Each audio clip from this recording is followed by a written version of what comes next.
Picture this. It's 1940. World War II is raging. Modern, sleek metal monoplanes, like the Spitfire and Messerschmitt, are dueling in the skies. And then there's this. A biplane, covered in fabric, with an open cockpit, and landing gear that doesn't even retract. Its top speed is a laughable 140 miles per hour. It looks like it belongs in a museum, not a war. This is the Fairey Swordfish, and this obsolete relic is about to change the course of naval history forever. Tonight, we're diving deep into the incredible, almost unbelievable story of the Swordfish. The plane they called the Stringbag. We'll uncover how this flying anachronism designed way back in 1934 managed to humiliate an entire navy and deliver a blow so devastating it would be studied and copied by the Japanese for their attack on Pearl Harbor a year later. This isn't just a story about an old plane.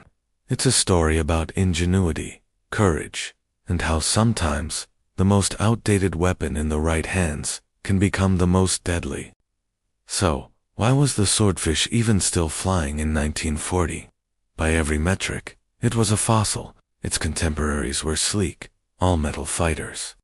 The Swordfish was a clumsy-looking collection of wood, wire, and cloth. Pilots were exposed to the elements, freezing in the open cockpit on long missions over the cold sea. Its slow speed made it seem like a sitting duck for enemy anti-aircraft guns and fighters. The British Admiralty knew it was outdated, but replacements were slow to arrive. So, the Royal Navy's Fleet Air Arm had to make do with what they had. And make do they did, in the most spectacular fashion imaginable. The nickname Stringbag tells you everything you need to know. Just like a housewife's string shopping bag, which could be stuffed with all sorts of groceries of different shapes and sizes. The Swordfish could carry an absurd variety of ordnance, bombs, depth charges, mines, rockets. But its most formidable weapon was the massive 18-inch aerial torpedo. Think about this. The torpedo itself weighed over 1,600 pounds. The empty weight of the Swordfish plane was barely double that.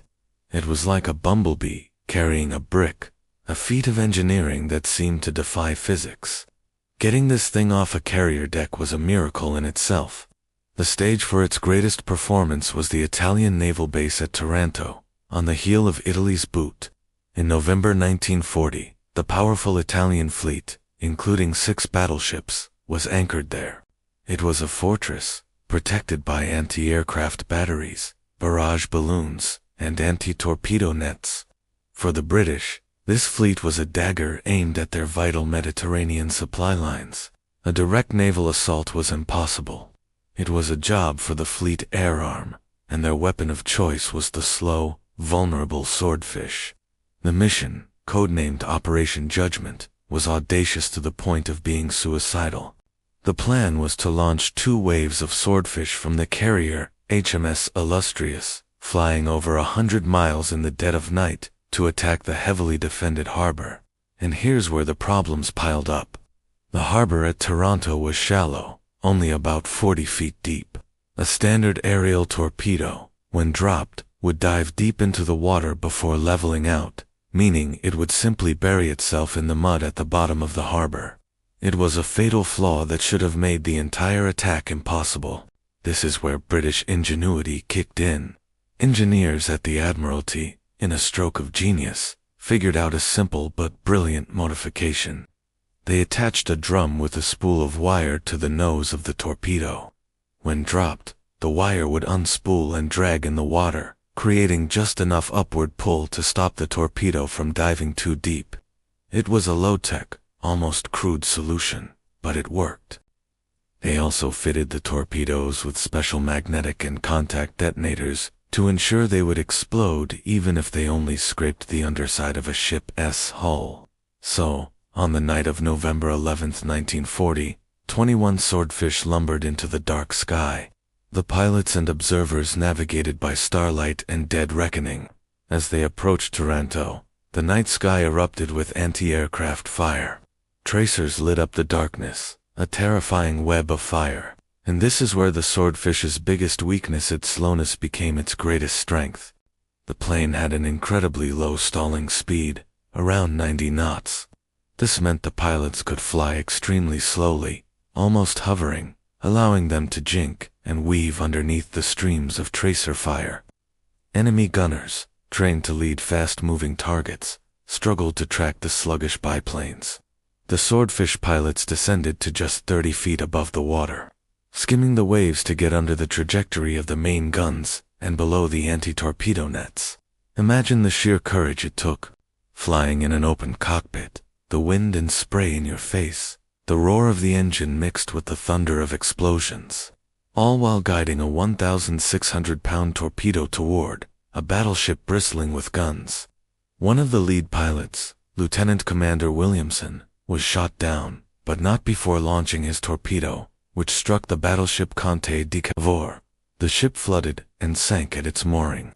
The second wave of Swordfish arrived an hour later, sowing more chaos. They hit the brand-new battleship Littorio with 2 more torpedoes, and another battleship, the Cayo de Ueo, with 1. In the space of about 90 minutes, a handful of obsolete biplanes, with the loss of only 2 aircraft, had effectively crippled half of the Italian battle fleet.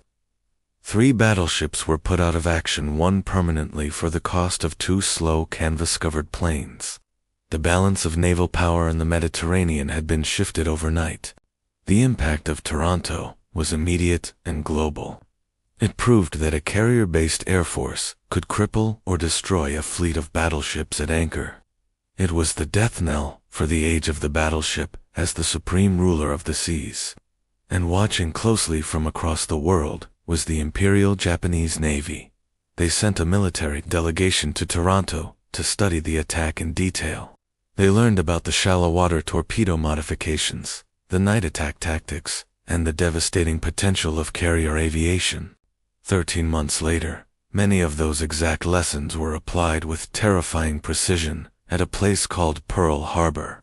The Swordfish's legend didn't end at Taranto. It continued to serve throughout the war, hunting U-boats in the brutal North Atlantic, spotting for naval gunfire, and even outturning German fighters that tried to attack it. Its fabric skin was surprisingly resilient. Cannon shells often passed straight through without detonating, unlike on a metal-skinned plane. Pilots loved its stability and ruggedness, which allowed them to land on pitching carrier decks in stormy seas when more modern aircraft would have been waved off. The story of the Fairey Swordfish is more than just a piece of military history. It's a powerful lesson that technology isn't everything. It's a testament to the power of courage, brilliant tactics, and making the absolute most of the tools you have. It proved that an underdog, armed with ingenuity and unbreakable spirit, can achieve the impossible. This slow wooden biplane didn't just win a battle. It rewrote the rules of warfare and secured its place as one of the most significant aircraft of all time. The real power in this world isn't just given to those with the newest technology or the most resources. It's taken, seized by those who are brave enough, smart enough, and united enough to act. If you're tired of being a spectator in life and want to be part of a team that actually achieves victory, that supports each other, and that creates real success, then we might be looking for you. We are building an exclusive brotherhood, a tribe of warriors and builders. We share strategies, create opportunities, and have each other's backs, always. If you're ready to stop watching from the sidelines and join a tribe that wins, send your CV to the email in the description below. Spots are limited because we only accept the best. Join us, and let's build an empire together. Thanks for watching.